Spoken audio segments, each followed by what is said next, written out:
Hi everyone, welcome back to my channel. So today's video is all about how dual setups in the market show both sides of momentum and how to read the plays with accuracy. So we'll jump right into it. So you can see here I have Google pulled up here under the trade tab, but I'm going to go ahead and scroll right past the option chain and we're going to go down here to where it says today's option statistics, options time in sales, and then product depth.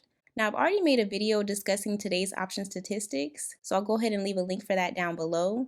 In this video, I'm actually going to go ahead and discuss options time and sale, so I'll hit the drop down for this. We're going to go ahead and take a look. Alright, so again, this is one of the tabs in Thinkorswim that is usually not discussed as often as it should be, so I'm definitely going to go into detail in this video. So first things first, I'm going to go ahead and break it down where you see here it says today's biggest, and we'll go from left to right. So the first thing we see here is the date, obviously May 9th. Then we see, of course, they list the timestamp. They also show us the option. They then show us the quantity. Of course, we also see the price, the exchange, the market, delta, the IV, underlying asset, and then of course the condition. Now this specific drop down here tells us quite a bit of information on all the option contracts that were traded on this trading day. Now clearly I won't go over every single contract that you see here. We're only going to take a look at the biggest plays of the day, and of course those are going to be the top two, and we can see that right here. So let's dive right into it. So we can see here under option, all of the calls are here in this blue color, and then of course we see the puts here in this purple color. Now for this set of call contracts here at the top, it does show us the DTE, which is marked for May 16th. It also shows us the strike price was at a 160. The C is of course standing for call. We can see the quantity. So there was 3,375 contracts purchased. We can see the price was at 0.55, which is $55 per contract. We see the exchanges at best. We can see the market. We see the delta was at a 0.16. The implied volatility was at a 30.74%. We see the underlying stock price, meaning the share price when they purchased the contract, was $153.07. And we can also see the condition is set for a spread. Now, what this tells us is that this was a large call order. Obviously, it was a cheap contract because it's far out the money, since the strike price is at $160 versus the actual share price at the time was at $153.07. Now, with the delta being at a 0.16, this is equivalent to about a 16% chance of the contract finishing in the money by expiration. Now, this spread condition here, it suggests that this was part of a multi-leg strategy, possibly like a bullish vertical call spread. If you were to ask me, that's what I would assume. But there's no way to tell 100% on that. So it's just, again, subjective to what I think. Now, when we take a look at the size here, we can see the quantity of contracts, again, is at 3,375. This means that it's either institutional or it could be very aggressive retail hands that are involved. But 9 times out of 10 is likely an institutional trade. Now, to interpret this at a high level, basically what this means is that there's some interest in a near-term upside move in Google, but still while managing risk using a spread setup. Now, this definitely isn't one of those YOLO type trades. It's very structured. So just keep that in mind. Now, when we look at this second trade here, again, you can see the timestamp. You can also see the days to expiration, so it's set for June 20th. It's at a 190 strike, and then we also see that this is a play for puts. Now, with the quantity of contracts, there were 1,000. We can see the price is at 37.45, and we can see that the exchange is at PHLX, which is essentially the NASDAQ, so just look at it like that. We can see the market. We also see the delta is at a -1 and it's even. And we can see the implied volatility is not listed.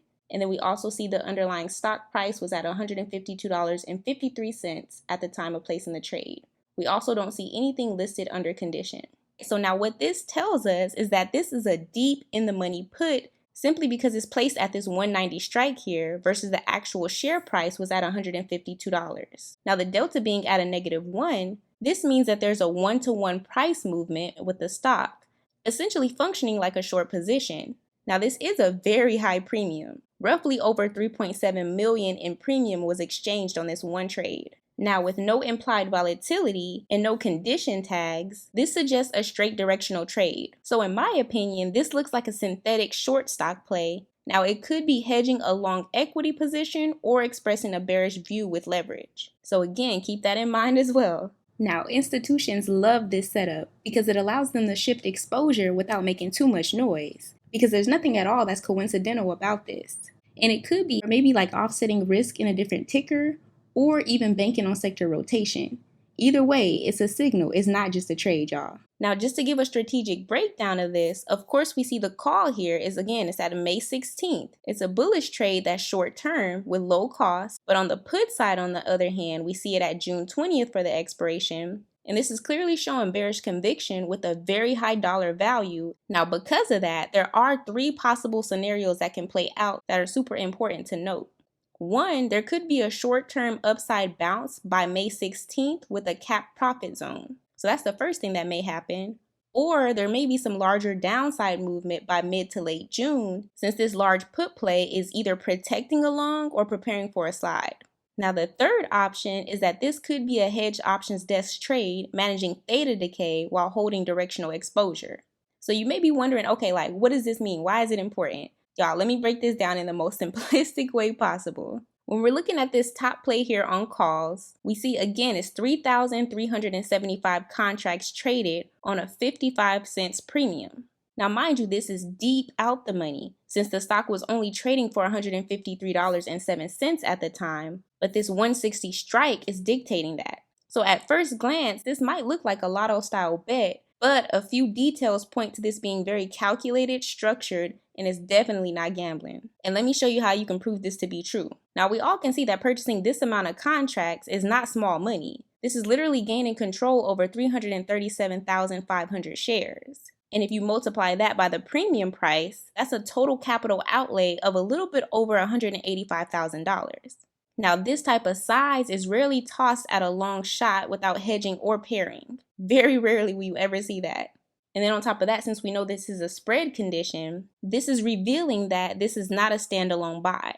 So it's likely formed part of a bull call spread, and it does lean to maybe having a possibility of like buying at the 160 call and selling at the 165 call or the 170 call. Now, the purpose of this would be reducing total capital exposure while defining the max profit to loss. And remember, with this specific play, the delta is at a 0.16. So the probability of finishing in the money is only at 16%. But that doesn't mean the trader needs it to be above 160 to profit, because the credit spreads, debit spreads, or like even condors, they can be structured to benefit from moves toward, not necessarily above that strike. And then when we look at the implied volatility, this is relatively moderate, suggesting that volatility isn't being overpriced, and the trader may be capitalizing on controlled movement into the expiration.